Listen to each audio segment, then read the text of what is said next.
Halo sahabat semua, tonton terus ya obrolan saya dengan masyarakat dari berbagai kalangan dan profesi, dipersembahkan oleh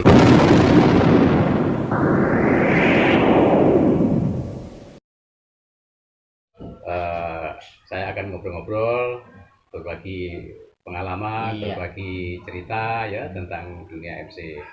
Nah, Bung John ini kan kalau saya dengar jadi MC sejak tahun 90-an, gitu ya, ya. seperti itulah. Ya, ya. Awal mula menjadi MC di tahun itu bisa Bung John ceritakan dengan pemirsa kita.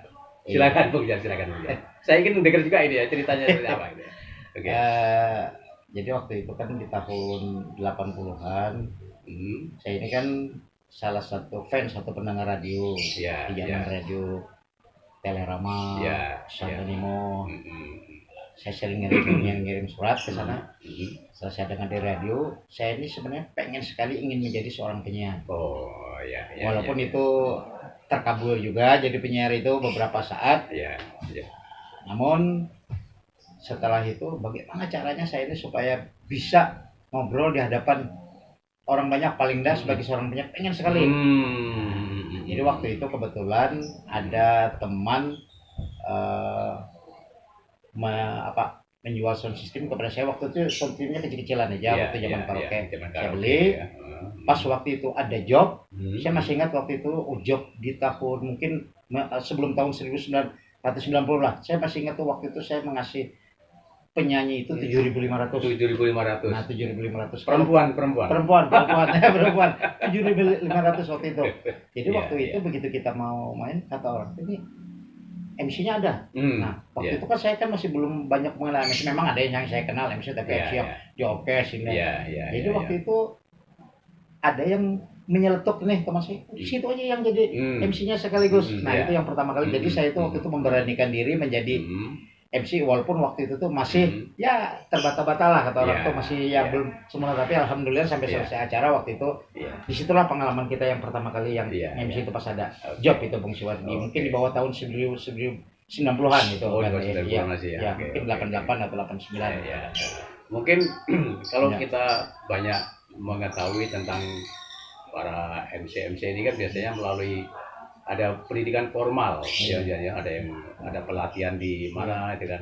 Kalau Bung John mungkin otodidak ya. Iya, kalau saya itu ya waktu zaman jadi fans itu kan dengan penyiar. Nah, dengan penyiar kemudian saya juga sambil waktu itu ada pertunjukan orkes, saya lihat MC-nya caranya seperti ini. Jadi saya kalau dari pendidikan formal itu atau pelatihan itu Memang nggak ada ya. memang tidak ada, kan cuma banyak melihat aja Banyak gitu. ya. Kan, ya. Artinya menyerap Ya, ilmu dari MC betul. dimasukkan ke jiwa kita kembangkan gitu ya. Iya. Mungkin seperti itu. Jadi mungkin lebih bagus seperti itu barangkali ya, karena memang cuma bedanya ya selalu ada bedanya lah. Iya, Bedanya. betul sekali Oke, itu bedanya.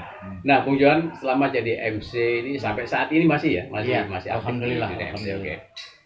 Mungkin Bung Johan banyak malam melintang di daerah-daerah lain selain dari Banjarmasin. Bung Johan bisa disampaikan dengan pemirsa kita, Bung Johan. Oh, saya waktu itu pernah MC, tapi waktu itu sudah zaman organ tunggal, bahkan waktu itu semi orkes karena ada peniup suling dan pemain melodi. Saya waktu itu saya rasa ini yang paling jauh ini kan, yaitu di Pulau Sembilan, di pulau-pulau terpencil itu. Pulau Sembilan, Pulau Nah, terpencil itu ya. di Masa Lembu kalau tidak salah waktu itu. Masa Lembu ya. Iya. Oke. Ada pengalaman-pengalaman pahit Bung Johan yang ditemui selama jadi MC? Kalau manis mungkin banyak ya. Iya. Memang pahitnya biasanya selalu ada ya, tapi banyak tertutupi biasanya gitu. Kalau pengalaman pahitnya ya paling kita kalau manggung itu tidak bisa memenuhi keinginan yang ingin bernyanyi karena keterbatasan waktu. Nah, itu barangkali salah satu beban bagi kita. Karena dia tuh pengen sekali bernyanyi sedangkan waktu terbatas, dan dari pihak panitia atau keluarga tuan rumah juga pengen, apalagi ada artis. Itu salah satu beban karena kita merasakan betapa mereka tuh ingin bernyanyi, tapi kita tetap berusaha. Yang bernyanyi itu kita usahakan lah, kita sempatkan dia bisa nyanyi supaya tidak ada beban bagi kita kan. Oke. Artinya pengalaman selalu ada ya. Iya. Kalau manis sih mungkin nggak bisa diceritakan. Iya, betul. Karena yang manis itu banyak sih ya, yang namanya manis itu banyak sekali. Pemirsa sendiri pun juga pernah mengalami manis jarang cerita. Iya. Kalau yang pahit baru mengeluh dengan teman. Iya. Biasanya seperti itu. Iya. Baik, Bung Johan. Di dunia MC ini kan di era 90-an kan nggak begitu banyak zaman sekarang. Iya, Kalau zaman sekarang tuh ibaratnya tuh jamur tumbuh di musim hujan kan, seperti jamur tumbuh di musim hujan. Iya. Jadi siapapun yang punya keberanian ya untuk naik ke pentas dan bisa ngomong sudah bisa menjadi MC. Iya. Bisa menjadi MC. Bung Johan pernahkah MC di salah satu daerah ya di Kalimantan Selatan ini? Kemudian sambutan masyarakat seperti apa? Kemudian dari segi finansialnya seperti apa? Mungkin bisa ceritakan Bung Johan? Jadi kalau seperti yang Bung Iswan maksudkan itu tergantung pembawaan kita waktu kita pertama kali di tempat itu kita memandu acara. Bagaimana trik-trik kita, cara-cara kita meng-MC sehingga mereka kan yang kita harapkan mereka tuh kalau memanggil kita itu kan harapan kita yang keberikutnya kita tetap dipanggil. Jadi itu bagaimana kita di panggung seperti di zaman karaoke kaset kita waktu itu alhamdulillah karena mungkin ada yang memberitahukan saya sudah sempat sampai ke desa-desa kecamatan Salamabaris Kabupaten Tapin waktu itu seperti di desa Suatu Lama, desa Suatu Baru, Kembang Habang Lama, Kembang Habang Baru, bahkan sampai ke desa Salamabaris ke Pantai Cabi, bahkan sampai waktu itu yang saya ingat masih zaman karaoke itu kita sempat juga ke desa Jelamu ya. Desa Jelamu itu Kabupaten Banjar, tapi kalau kita lewatnya lewat belakang pasar Binuang karena kalau jalan yang di daerah Kabupaten Banjar itu agak sulit jalan kan itu di daerah tambang batubara. Jadi saya rasa karena mereka tuh alhamdulillah selalu manggil saya tergantung pembawaan kita memandu acara, kita tidak lepas daripada acara-acara yang dia selenggarakan.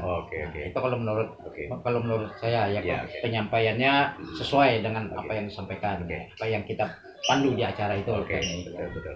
Bung Johan, ini kan biasanya kan MC itu harus menguasai sekian banyak bahasa. Tidak harus bahasa Inggris ya. Betul. Pernahkah Bung Johan ini membawa acara salah satu tempat yang mungkin penduduknya tuh warga dari provinsi lain umpamanya gitu ya? Itu bahasa apa yang Bung Johan gunakan? Kalau kita pengalaman kita yang memandu acara kalau di desa-desa kecamatan Salamabaris itu kan di situ mayoritas orang Jawa. Saya tetap memakai bahasa nasional, tapi bahasa-bahasa umum yang sering mereka sampaikan, yang sampaikan itu saya seling juga. Seperti di acara Madura. Kalau di acara Madura itu paling enggak kalau ada Madura yang menyawer itu paling kadang kita bisa sedikit menyebutkan bahasanya paling kadang sekelangkong buat Pak ini matur nuwun kalau Jawa ini ya kan. Nah, artinya ada bahasa-bahasa yang umum yang kita sampaikan walaupun kebanyakan kita memakai bahasa nasional gitu.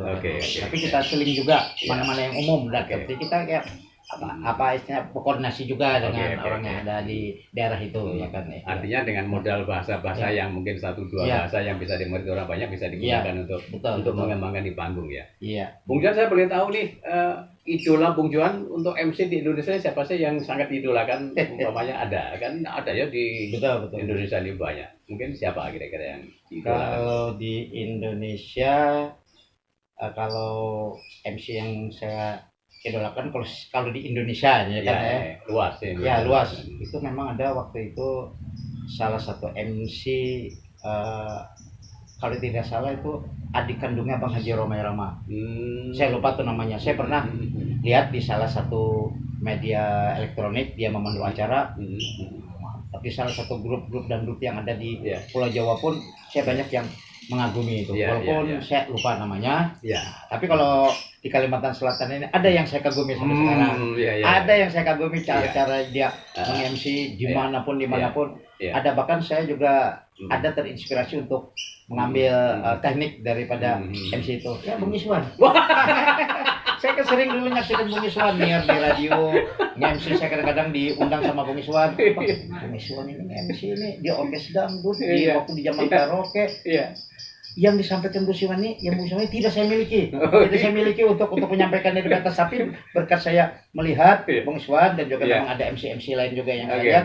Itu artinya kan apalagi saya ini kan tidak dibekali dengan secara pelatihan atau ada kursus saya benar-benar. Jadi saya ini banyak melihat kawan-kawan yang MC ini senior-senior atau di iya. TV di mana, nah itu nanti kita walaupun kita tidak sama betul, Iya, tapi betul. bisa cara-caranya. Oke, oke. Ya kan? Nah itu ya. Oke, ini kan Bung Johan yang sudah secara belak-belakan ya, Iya. mengidolakan Bung Ihsan. Bung Heri gimana Bung Heri? Ini mengidolakan sama Bung Heri. Ini Bung Heri di belakang kamera. Iya, iya, iya. Kalau kita mengidolakan sama seperti Johan. Iya. Bahkan kata-kata beliau ini Iya. sering kita mendengar di Radio Komala, Iya. sering kita bawa fotokopi beliau untuk memandu acara di salah satu hajatan. Sebenarnya kalau fotokopi kata-kata saya dapat royalti lah. Iya, betul loh gitu Pak. Oh, pantas saja kadang-kadang Bung Heri ini kalau Bung Sion minum di warung, kalau ada Bung Heri selalu dibayar oleh Bung Heri. Mungkin itulah salah satu. Artinya mengidolakan saya juga. Iya, betul, betul. Oke. Bung Johan, kita kembali ke obrolan yang rileks hari ini ya. Iya, betul. Gini ya, Bung Johan pernahkah MC dengan grup besar di Indonesia ini di salah satu tempat, mungkin dalam acara apa bisa sampaikan juga? Tapi ini secara kebetulan dan ini rahmat dari Allah Subhanahu wa taala, karena waktu itu ada salah satu bos tambang batu bara di desa Salam Babaris, dia itu kan acara adalah perkawinan anaknya. Oh iya iya iya. Waktu itu diundang juga guru-guru Brenda, salah satunya Soneta. Jadi waktu Soneta mau manggung di sana tuh kebetulan MC yang sudah ingin memandu acara itu kebetulan berhalangan ada sesuatu. Saya dihubungi dengan event organisernya, kebetulan event organisernya itu kan kenal juga dengan kita. Saya waktu itu sempat menolak karena yang dipimpin ini kan Soneta Group. Saya sempat menolak, tapi saya dilobi terus.